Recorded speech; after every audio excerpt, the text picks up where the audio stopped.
Hi అండి, అందరికి నమస్తే. ఎలా ఉన్నారు? బాగున్నారండి? నేను బజ్జీ మిరపకాయతో ఫ్రై చేస్తున్నానండి. చూడండి, కడిగి పెట్టుకున్నాను. తీసేసి ఇట్లా రెండు కట్ చేసేసుకొని లోపల విత్తనాలన్నీ తీసేసేయాలండి. ఇట్లా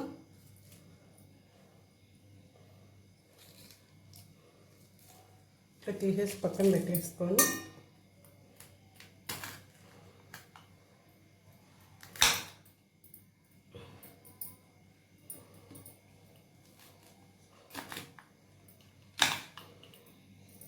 చూడండి, ఇట్లా కట్ చేసి పెట్టేసుకోవాలి.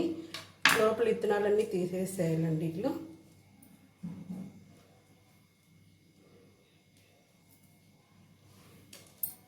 తీసేసుకోవాలి, విత్తనాలు లేకుండా చేసేసుకోవాలి. చూడండి, అన్నిటి చేసేసి పెట్టేసుకున్నాను. ఇట్లా అన్నిటి కట్ చేసి పెట్టేసుకున్నానండి.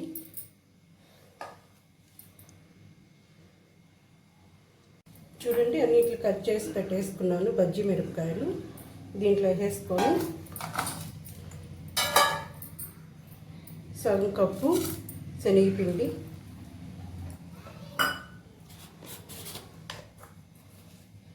కొంచెం సాల్ట్,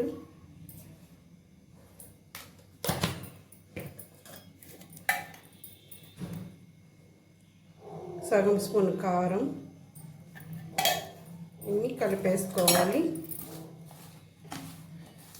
బాగా మిక్స్ చేసేసుకొని కొంచెం వాటర్ చల్లుకుంటూ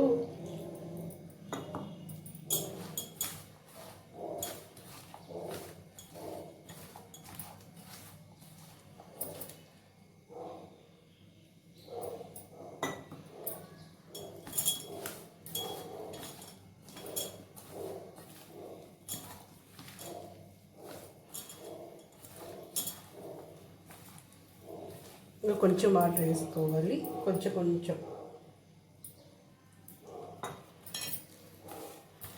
కలిపేసుకొని అంతే అండి. ఇంకా పొయ్యి మీద ఫ్రై చేసుకోవడమే బజ్జీ మిరపకాయలు.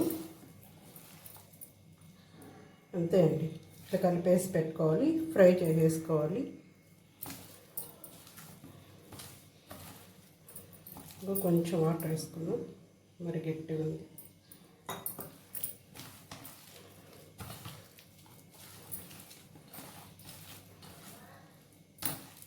అంతే అండి, ఇట్లా కలిపేసి పెట్టుకోవడమే. చూడండి, ఆయిల్ వేడి అయిపోయింది. ఇది కలిపేసుకున్నాం కదా, ఇవి వేసేసుకోవాలి.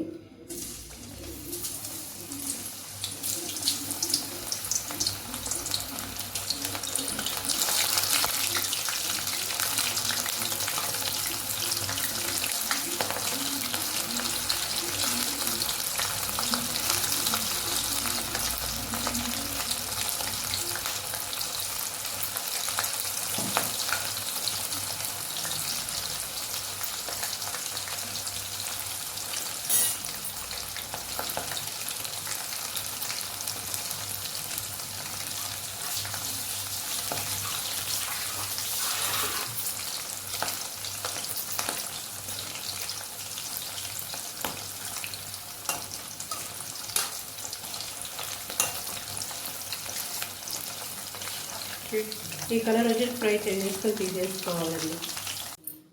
చూడండి, ఈ కలర్ వచ్చినాక ఫ్రై చేసేస్తాను. దీంట్లో కాంబినేషన్ వచ్చి పప్పు వేసాను. దీంట్లోకి ఒక పప్పు రైస్ దీంట్లో నంచుకోవడానికి బాగుంటుందండి. అందరూ లైక్ చేయండి. బాయ్ అండి.